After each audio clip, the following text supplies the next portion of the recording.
क्या आज के बाद आपको सीईओ जम्मू और सीईओ कश्मीर छापेमारी करते नजर आएंगे? क्या आज के बाद आपको प्राइवेट ट्यूशन सेंटर से सरकारी टीचर, सरकारी लेक्चर, सरकारी असिस्टेंट प्रोफेसर, सरकारी प्रोफेसर गायब नजर आएंगे? क्या ऐसा होगा? अब आप सोच रहे होंगे कि मैं ये बात क्यों कह रही हूँ।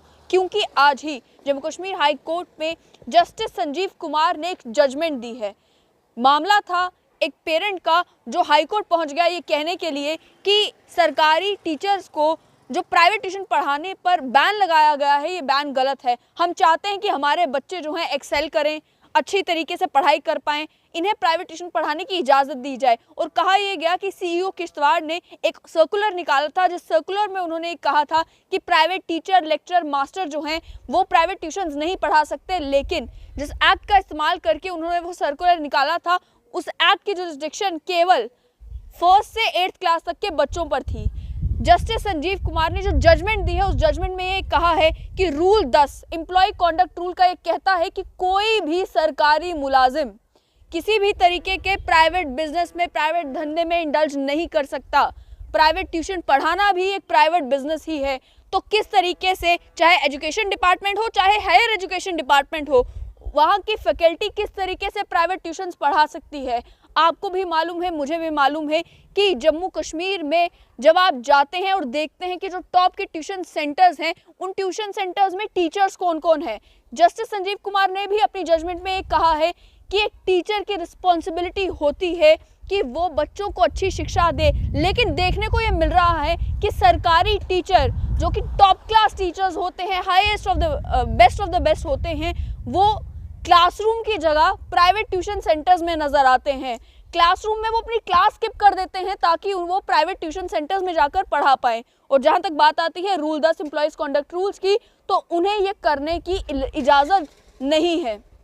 साथ ही में उन्होंने ये भी कहा है कि ये जो सो कॉल्ड पेरेंट्स इन्हीं टीचर्स के फेवर में आकर इस तरीके की लिटिगेशंस फाइल करते हैं और स्टेट को लिटिगेशन में फंसाने की कोशिश करते हैं, उनके लिए भी साफ तौर पर कह दिया गया है कि कोई भी सरकारी मुलाजिम, चाहे वो टीचर हो, मास्टर हो, लेक्चरर हो, और क्योंकि हायर एजुकेशन डिपार्टमेंट का भी नाम यहाँ पर लिखा है, प्रोफेसर हो, असिस्टेंट प्रोफेसर हो, एसोसिएट प्रोफेसर हो, वो प्राइवेट ट्यूशन नहीं पढ़ा सकता बिना सरकार की सैंक्शन के। अब सरकार की सैंक्शन किन टीचर्स को प्राइवेट ट्यूशन्स पढ़ाने में मिली है वो आपको बेहतर मालूम होगा। लेकिन जस्टिस संजीव कुमार ने ये भी कहा है कि कोई भी अगर सरकारी टीचर पढ़ाना चाहता है बच्चों को, तो वो ओकेजनल चैरिटेबल वर्क कर सकता है, सोशल वर्क कर सकता है, कोई लिटरेरी, आर्टिस्टिक या साइंटिफिक कैरेक्टर का काम कर सकता है ऑर्गेनाइजेशन में। लेकिन वहाँ पर बात यह है कि वो ऑनरेरी वर्क होगा, वो प्राइवेट बिजनेस में इंडल्ज नहीं कर सकता, अपने नाम पर ट्यूशन सेंटर नहीं चला सकता, अपने नाम पर कोई कोचिंग सेंटर नहीं चला सकता, किसी ट्यूशन सेंटर में अच्छे खासे पैसे कमाकर जो है वो प्राइवेट ट्यूशन नहीं दे सकता। और साथ ही में ये भी बताया गया कि पहले भी कोशिशें जब की गई सरकार के द्वारा इस रूल की इम्प्लीमेंटेशन के लिए, तो कंट्रोवर्सी रेज की गई। कंट्रोवर्सी इस तरीके से कि लिटिगेशंस फाइल होती थी टीचिंग फैकल्टी के बिहाफ पर कि उन्हें प्राइवेट ट्यूशन्स पढ़ाने की इजाज़त दी जाए।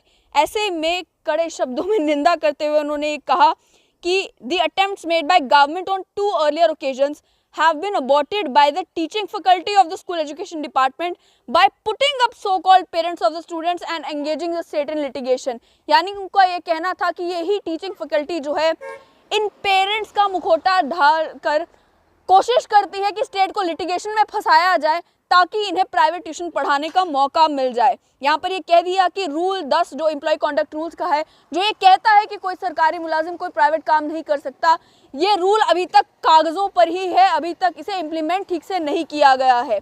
अब उन्होंने ये तक कहा कि बिना सर्मनाइज किए हुए जो रोल है टीचर्स का नेशन बिल्डिंग में, साफ तौर पर समझ में ये आता है कि टीचर जो है रोल मॉडल है सोसाइटी का, और उसे ये काम दिया गया है कि वो स्टूडेंट का करियर भी शेप करता है और स्टूडेंट का कैरेक्टर भी शेप करता है। बहुत ही दुखद बात है, ये मैं जजमेंट पढ़ रही हूँ, बहुत ही दुखद बात है कि स्टैंडर्ड ऑफ एजुकेशन जो गवर्नमेंट इंस्टीट्यूशंस में है वो बहुत गिर चुकी है। हालांकि बेस्ट टीचिंग फैकल्टी जो है वो गवर्नमेंट रन इंस्टीट्यूशंस में पाई जाती है। आप भी जानते हैं कि जब सरकारी मुलाजिमत लेनी होती है, सरकारी टीचर बनना होता है, तो उसके लिए आपको कितना कंपटीशन फेस करना पड़ता है।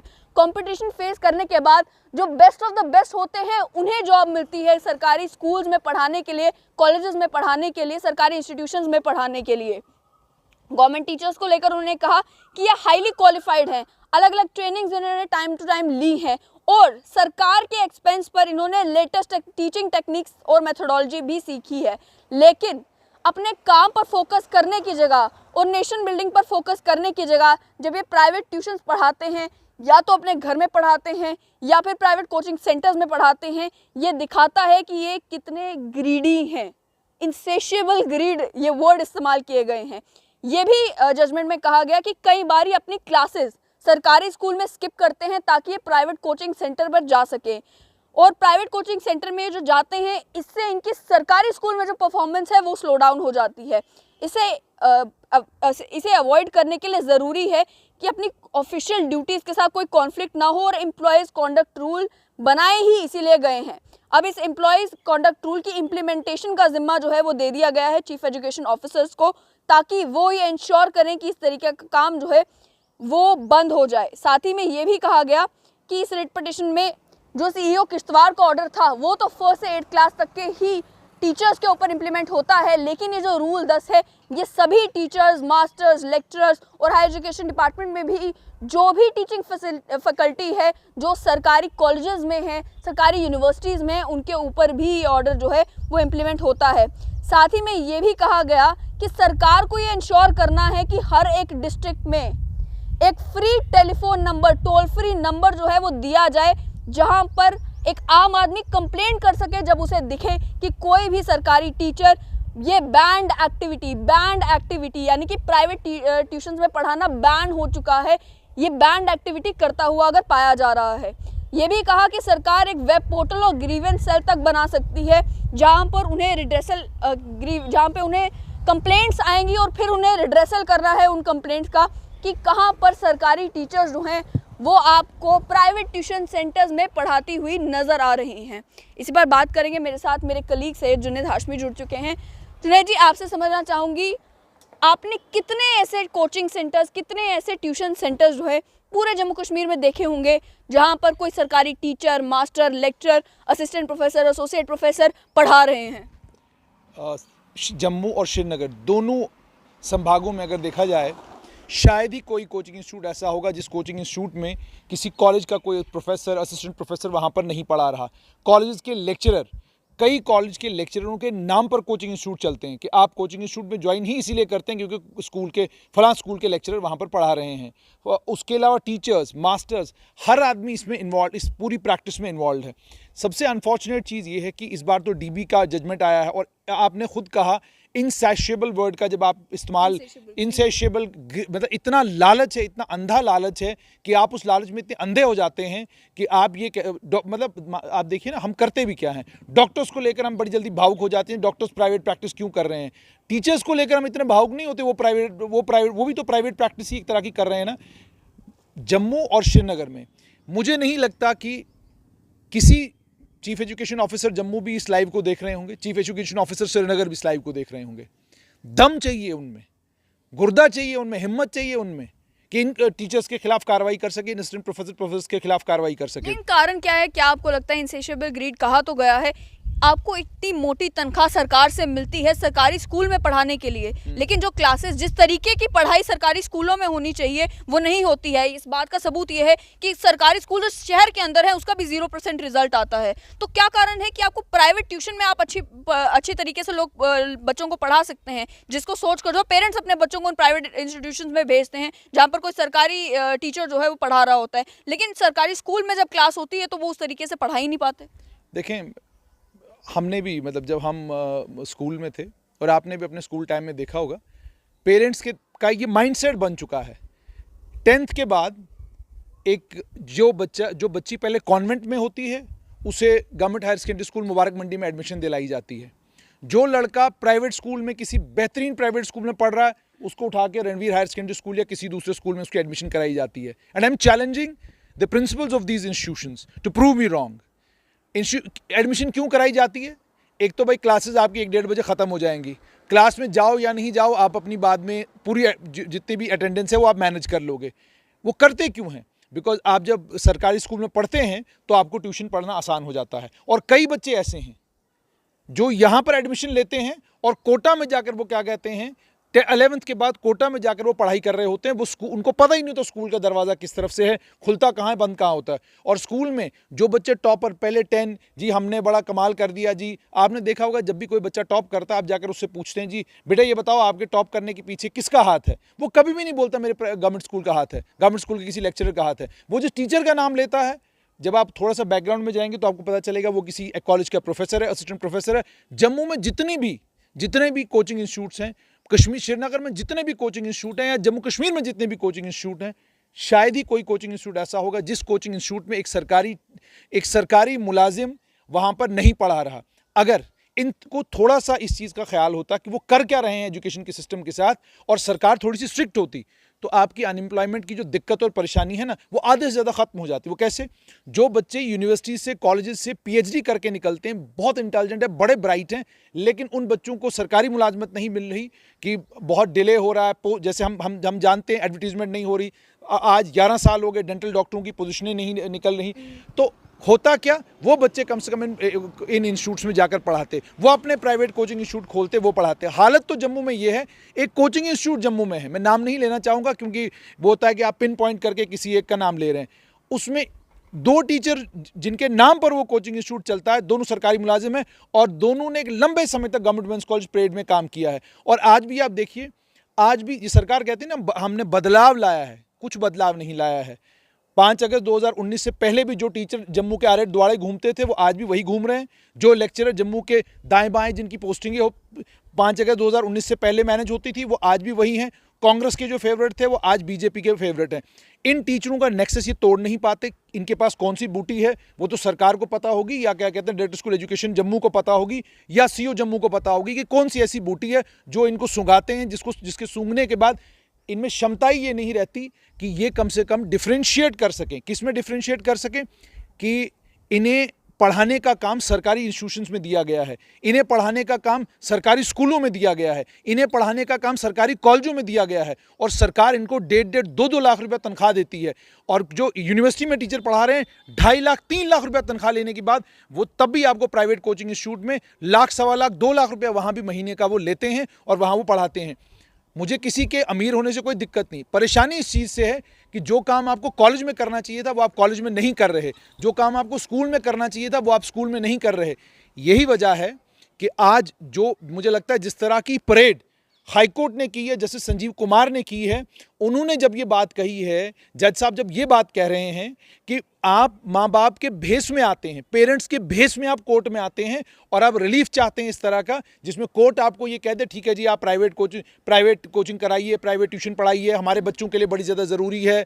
ये इतनी बड़ी बात कह देना, मुझे लगता है ये अपने आप में साफ तौर पर ये दर्शाता है कि कोर्ट ने साफ तौर पर आज सारी टीचिंग फैकल्टी को बहुत बुरे तरीके से लताड़ा है, और सरकारी टीचरों को, प्रोफेसर्स को, असिस्टेंट प्रोफेसर्स को, कॉलेज लताड़ा तो मुझे लगता है एडमिनिस्ट्रेशन का है, क्योंकि रूल 10 जो है एम्प्लॉय कॉन्डक्ट रूल्स का, ये तो कई सालों से जम्मू कश्मीर में एप्लीकेबल है, लेकिन इसकी इंप्लीमेंटेशन ऑन ग्राउंड नहीं दिखी। तो हाई कोर्ट को भी नहीं दिखी, तभी तो उन्होंने कहा कि इसकी इंप्लीमेंटेशन करने की जब भी बारी आती है तो इंप्लीमेंटेशन होती नहीं।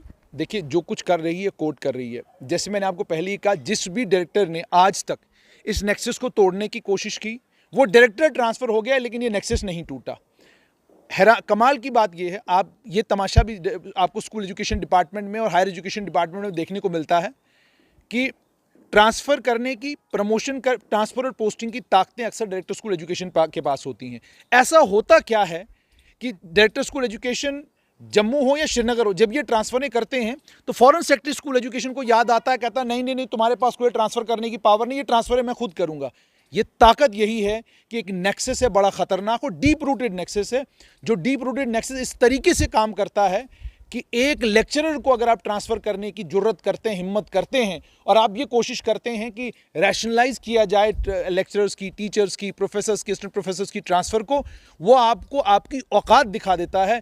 आप उसको ट्रांसफ़र नहीं कर पाते, वो अपना ऑर्डर मॉडिफाई करके वहीं आता है जहां उसको आना होता है, आप कुछ नहीं कर पाते। आप जम्मू शहर का सर्वे सरकार कराए, सरकार ये मालूम करे, सेक्टर स्कूल एजुकेशन ये मालूम करे कितने लेक्चरर ऐसे हैं, कितने टीचर ऐसे हैं, कितने प्रोफेसर ऐसे हैं, असिस्टेंट प्रोफेसर ऐसे हैं जो इस समय जब मैं और आप बात कर रहे हैं जम्मू संभाग के कॉलेजेस में, स्कूल्स में पोस्टेड हैं, कितने सालों से पोस्टेड हैं, कितने कितने साल इनको यहाँ पर काम करते हुए हो गए, और ऐसी कौन सी कितने ऐसे लोग हैं जिन्होंने कभी शहर छोड़ा ही नहीं, जिन्होंने शहर छोड़ा ही नहीं। अगर सेक्टर स्कूल एजुकेशन ये मालूम करेंगे, यकीन मानिए हफ्ते या 10 दिन का समय सेक्टर स्कूल एजुकेशन भी ट्रांसफर हो गए होंगे। जैसे डीसी जम्मू सुषमा चौहान ने अपने कार्यकाल में स्टेट पोल्यूशन कंट्रोल बोर्ड के नोटिस निकले, उन्होंने कंप्लायंस उसकी बिल्कुल नहीं की। क्यों नहीं की वो उन्हें मालूम होगा, लेकिन आम लोग समझते हैं क्यों नहीं की। इसी तरीके से टीचर्स के, लेक्चरर्स के केस में भी, प्रोफेसर, असिस्टेंट प्रोफेसर्स के केस में भी, जब भी कोई सेक्रेटरी टफ होने की कोशिश करता है, इन्हें ट्रांसफ़र करने की कोशिश करता है, इन्हें शहर से निकालकर गांव देहात में भेजने की कोशिश करता है, जो आरबीए में सिलेक्ट हुआ है उसको उस इलाके में पहुंचाने की कोशिश करता है, जिसने फर्जी सिक्योरिटी ग्राउंड्स पर, जिन्होंने पूरी ज़िंदगियां अपनी शहरों में गुजार ली फर्जी सिक्योरिटी ग्राउंड्स पर, जिस सिक्योरिटी का थ्रेट है मुझे, अब मुझे बताइए कठुआ में कौन सा सिक्योरिटी का थ्रेट है, सांबा में कौन सा आपको सिक्योरिटी का थ्रेट है, डोडा में कौन से टेरर इंसिडेंट्स हो रहे हैं जो आपको सिक्योरिटी का थ्रेट है, रामबन में आपको सिक्योरिटी का कौन सा थ्रेट है, किश्तवाड़ में आपको सिक्योरिटी का कौन सा थ्रेट है। बाकी किसी को थ्रेट नहीं, इनको थ्रेट है। ये कुछ स्पेशल लोग हैं जिनको थ्रेट है। जब भी इनको छेड़ने की कोशिश करते हैं वो सेक्रेटरी बदल दिए जाते हैं, वो डायरेक्टर स्कूल एजुकेशन बदल दिया जाता है, मगर ये लोग इधर से उधर बिल्कुल नहीं होते। उम्मीद ये है कि हाईकोर्ट की जजमेंट आई है, इसके बाद प्राइवेट ट्यूशन्स के ऊपर सख्त बैन लगेगा। सीईओ साहब अपने दफ्तर से बाहर निकलेंगे और वो काम करेंगे, श्रीनगर भी, जम्मू भी, और पूरे जितने भी डिस्ट्रिक्ट्स हैं, सभी डिस्ट्रिक्टों में जो सीईओज हैं वो निकलेंगे, बाहर काम करेंगे, थोड़ा हौसला, थोड़ी हिम्मत रखेंगे और इनके खिलाफ कार्रवाई करेंगे, ताकि प्राइवेट ट्यूशन वो अनएम्प्लॉयड नौजवान पढ़ाएं जो यूनिवर्सिटी से पीएचडी करके निकले हैं और सिर्फ इसलिए क्योंकि सरकार ने पोस्टें नहीं निकाली, अनएम्प्लॉयड हैं, कम से कम वो प्राइवेट छोटे छोटे अपने प्राइवेट कोचिंग इंस्टीट्यूट्स खोलें, वहाँ पर वो बहुत अच्छे तरीके से पढ़ाएं और बैलेंस हो, सरकारी मुलाजिम सरकारी काम करे और बेचारा प्राइवेट मुलाजिम भी कम से कम अपनी किसी रोजी रोटी का बंदोबस्त कर सके। साफ तौर पर मतलब ये कि हाई कोर्ट ने तो अपनी जजमेंट दे दी है और जजमेंट में ये कहा है कि सरकार को एक टोल फ्री नंबर भी निकालना है और एक वेबसाइट भी बनानी है जहां पर लोग कंप्लेंट कर सकें कि देखिए यहाँ पर ये सरकारी टीचर है, ये प्राइवेट ट्यूशन सेंटर चला रहा है, ये प्राइवेट कोचिंग सेंटर में जो है वो क्लासेस पढ़ा रहा है। लेकिन देखना ये है कि क्या सच में इस जजमेंट की इम्प्लीमेंटेशन ऑन ग्राउंड देखने को मिलती है और कब से शुरू हो जाएगी। सीईओ जम्मू, सीईओ श्रीनगर हो या अलग अलग जगहों पर जो भी चीफ एजुकेशन ऑफिसर्स हैं, क्या वो ये इंश्योर करेंगे कि ये सरकारी teachers, masters, lecturers, assistant professor, associate professor जो अपने नाम का बड़ा बड़ा बोर्ड लगवाते समय भी नहीं घबराते, उनके कोचिंग सेंटर के ऊपर ताला लगाया जाएगा और उन्हें प्राइवेट प्रैक्टिस करने से, प्राइवेट कोचिंग सेंटर में पढ़ाने से और प्राइवेट ट्यूशन पढ़ाने से रोका जाएगा।